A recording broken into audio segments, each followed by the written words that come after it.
நண்பர்கள் எல்லாருக்கும் வணக்கம். இன்றைக்கி வந்து நம்ம என்ன பார்க்கலான்னு பார்த்தீங்கன்னா, எக்கனாமிக் ஒன்லைனர் வந்து பார்க்கலாம். ஆல்ரெடி பார்த்தீங்கன்னா எக்கனாமிக் கிளாஸஸ் வந்து நம்ம அப்டேட் பண்ணி கொடுத்துருப்போம். நம்ம சேனலில் பார்த்தீங்கன்னா எவ்ரிடே வந்து நம்ம எக்கனாமிக் கிளாஸஸில் வந்து ஒன்லைனர் வந்து அப்டேட் பண்ணி கொடுத்துட்ருக்கோம். சரிங்களா? நம்முடைய இந்த எக்கனாமிக் கிளாஸஸ் நீங்கள் ஃபாலோ பண்ணாலே போதும். நீங்கள் எக்கனாமிக்ஸ் வந்து நீங்கள் புக்ஸ் எடுத்து படிக்க வேண்டாம்.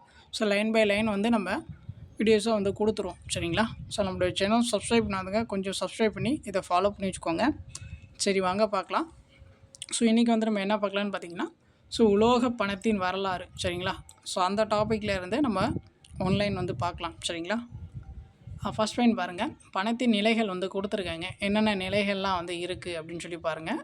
பண்ட பணம், உலோக பணம், காகித பணம், கடன் பணம், நிகர் பணம். சரிங்களா? ஸோ இதுதான் பார்த்திங்கன்னா பணத்தோடைய நிலைகள் அப்படின்னு சொல்லிட்டு சொல்கிறாங்க. பண்ட பணம், உலோக பணம், காகித பணம், கடன் பணம், நிகர் பணம். சரிங்களா? ஸோ அடுத்து பாருங்கள், நாகரிகத்தின் தொடக்க காலத்தில் அனைவராலும் பொதுவாக ஈர்க்கப்பட்ட பண்டம் தான் பார்த்திங்கன்னா பண்ட பணம் அப்படின்னு சொல்லிட்டு சொல்கிறாங்க. நாகரிகத்தின் தொடக்க காலத்தில் அனைவராலும் பொதுவாக ஏற்கப்பட்ட பண்டம் தான் பார்த்திங்கன்னா பண்ட பணம் அப்படின்னு சொல்லி சொல்கிறாங்க. அடுத்து பாருங்கள், பொது ஆண்டுக்கு முன் 8ஆம் நூற்றாண்டில் உலோக நாணயத்தை கண்டுபிடித்தவர் வந்து யார் அப்படின்னு சொல்லி பார்த்தீங்கன்னா லிதிய பேரரசர் மெடாஸ் அவர் தான் வந்து கண்டுபிடிச்சிருப்பார். பொது ஆண்டுக்கு முன் 8ஆம் நூற்றாண்டில் உலோக நாணயத்தை கண்டுபிடித்தவர் வந்து லிதிய பேரரசர் மெடாஸ். சரிங்களா?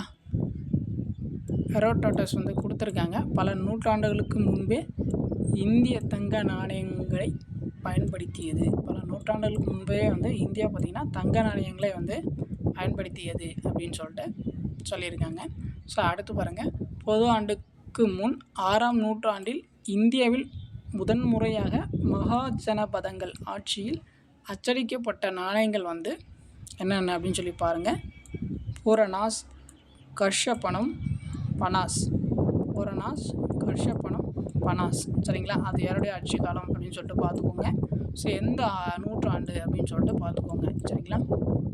அடுத்து பாருங்கள், தங்கம், வெள்ளி, தாமிரம், ஈயம் போன்ற நாணயங்களை தொலையீட்டு வெளியிட்டவர்கள் வந்து யார் அப்படின்னு சொல்லி பார்த்தீங்கன்னா மௌரியர்கள். தங்கம், வெள்ளி, தாமிரம், ஈயம் போன்ற நாணயங்களை தொலையீட்டு வெளியிட்டவர்கள் வந்து மௌரியர்கள். சரிங்களா? ஸோ அடுத்து பாருங்கள், கிரேக்க மரபுப்படி சித்திரங்கள் பொறித்த நாணயங்களை அறிமுகப்படுத்தியவர்கள் வந்து குஷான அரசர்கள். கிரேக்க மரபுப்படி சித்திரங்கள் பொறித்த நாணயங்களை அறிமுகப்படுத்தியவர்கள் வந்து குஷான அரசர்கள். அடுத்து பாருங்கள், 12ஆம் நூற்றாண்டில் தங்க நாணயங்களில் இந்திய அரசர்களின் உருவத்தை நீக்கி இஸ்லாமிய எழுத்துக்களை பொறித்து வெளியிட்டவர்கள் வந்து யார் அப்படின்னு சொல்லி பார்த்தீங்கன்னா டெல்லி சுல்தான்கள். 12ஆம் நூற்றாண்டில் தங்க நாணயங்களில் இந்திய அரசர்களின் உருவத்தை நீக்கி இஸ்லாமிய எழுத்துக்களை பொறித்து வெளியிட்டவர்கள் வந்து டெல்லி சுல்தான்கள், அவங்க தான். சரிங்களா? ஸோ அடுத்து பாருங்கள், தங்கம், வெள்ளி, தாமிர நாணயங்கள் தங்கா அப்படின்னு சொல்லிட்டு சொல்கிறாங்க. மதிப்பு குறைந்த நாணயங்கள் வந்து ஜிட்டால் அப்படின்னு சொல்லிட்டு சொல்கிறாங்க. தங்கம், வெள்ளி, தாமிர நாணயங்கள் வந்து டங்கா. ஸோ மதிப்பு குறைந்த நாணயங்கள் பார்த்திங்கன்னா ஜிட்டால் அப்படின்னு சொல்லி சொல்கிறாங்க. அடுத்து பாருங்கள், குடிமக்களுக்கும் இராணுவத்திற்குமான ஒரு புதிய நிர்வாக முறையை அமைத்தவர் வந்து யார் அப்படின்னு சொல்லி பார்த்தீங்கன்னா ஷெர்ஷா சூரி.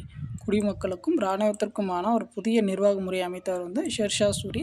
அடுத்து பாருங்கள், ஷெர்ஷா வெளியிட்ட 178 கிராம் வெள்ளி நாணயம் தான் பார்த்திங்கன்னா ரூபியா அப்படின்னு சொல்லிட்டு சொல்கிறாங்க. அந்த ரூபியா என்பது பார்த்திங்கன்னா ஒரு சமஸ்கிருத சொல். சரிங்களா? ஷெர்ஷா வெளியிட்ட 178 கிராம் வெள்ளி நாணயம் வந்து ரூபியா அப்படின்னு சொல்லி சொல்கிறாங்க. அது பார்த்திங்கன்னா சமஸ்கிருத சொல்.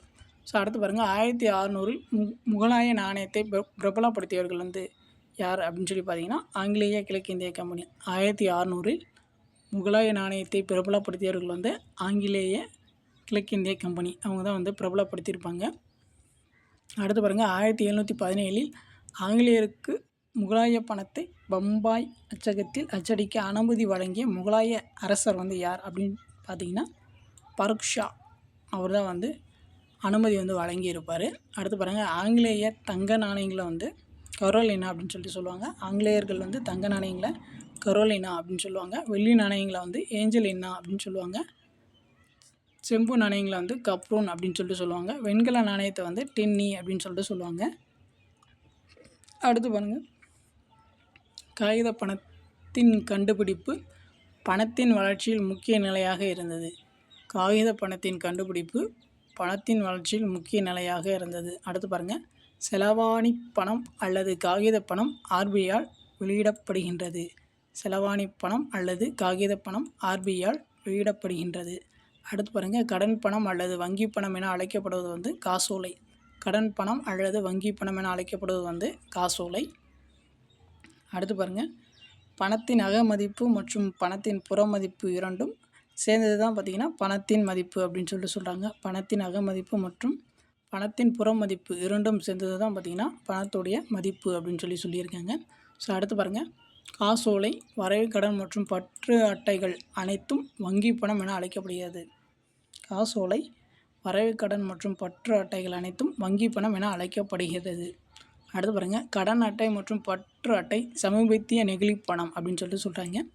கடன் அட்டையும் பற்று அட்டையும் பார்த்திங்கன்னா சமீபத்திய நெகிழி பணம் அப்படின்னு சொல்கிறாங்க.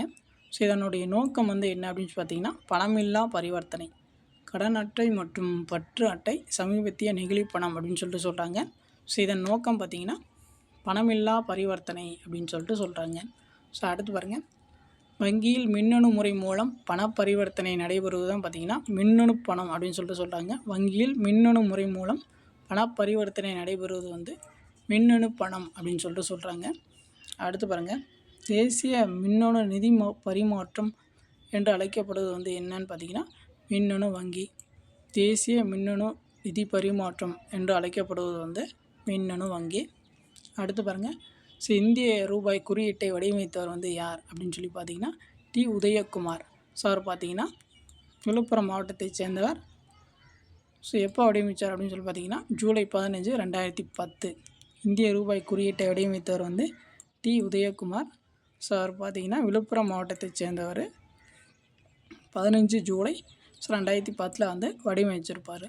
ஸோ அடுத்து பாருங்கள், பொருட்களின் விலைகள் உயர்ந்து பணத்தின் மதிப்பு வீழ்ச்சி அடைவது பணவீக்கம். ஸோ இது வந்து ரொம்ப முக்கியமானது, அடிக்கடி வந்து நமக்கு எக்ஸாமில் வந்து கேட்கக்கூடியது. பொருட்களின் விலை உயர்ந்து பணத்தின் மதிப்பு வீழ்ச்சி அடைவது தான் பார்த்திங்கன்னா பணவீக்கம் அப்படின்னு சொல்கிறாங்க. பொருட்களின் விலைகள் குறைந்து பணத்தின் மதிப்பு உயர்வதை குறிப்பது வந்து பணவாட்டம் அப்படின்னு சொல்கிறாங்க. பொருட்களின் விலைகள் உயர்ந்து பணத்தின் மதிப்பு வீழ்ச்சி அடைவது பணவீக்கம் அப்படின்னு சொல்கிறாங்க. பொருட்களின் விலைகள் குறைந்து பணத்தின் மதிப்பு உயர்வது குறிப்பது வந்து பணவாட்டம் அப்படின்னு சொல்கிறாங்க. சரிங்களா? ஸோ அவ்வளோதான். ஸோ இன்றைக்கான ஒன்லைனர் வந்து நம்ம பார்த்தாச்சு. கண்டிப்பாக வந்து இந்த வீடியோ வந்து உங்களுக்கு யூஸ்ஃபுல்லாக இருக்கும்னு நினைக்கிறேன். சரிங்களா? நம்ம சேனலில் பார்த்திங்கன்னா ரெகுலராக வந்து நம்ம எக்கனாமிக் ஒன்லைனர் வந்து அப்டேட் பண்ணி கொடுத்துட்ருக்கோம். ஸோ அதை வந்து ரெகுலராக ஃபாலோ பண்ணிக்கோங்க. ப்ளஸ் வந்து நம்ம சேனலில் பார்த்திங்கன்னா கரண்ட் அஃபேர்ஸும் வந்து நம்ம ரெகுலராக வந்து அப்டேட் பண்ணி கொடுத்துட்ருக்கோம். சரிங்களா? ஸோ எக்ஸாம் பாயிண்ட் ஆஃப் வியூவில் வந்து ஸோ கரண்ட் அஃபேர்ஸும் வந்து நமக்கு வந்து முக்கியம். சரிங்களா? ஸோ நம்மளுடைய சேனல் சப்ஸ்கிரைப் பண்ணாதுங்க, அதை சப்ஸ்கிரைப் பண்ணி கொஞ்சம் ஃபாலோ பண்ணி வச்சுக்கோங்க. தேங்க்யூ.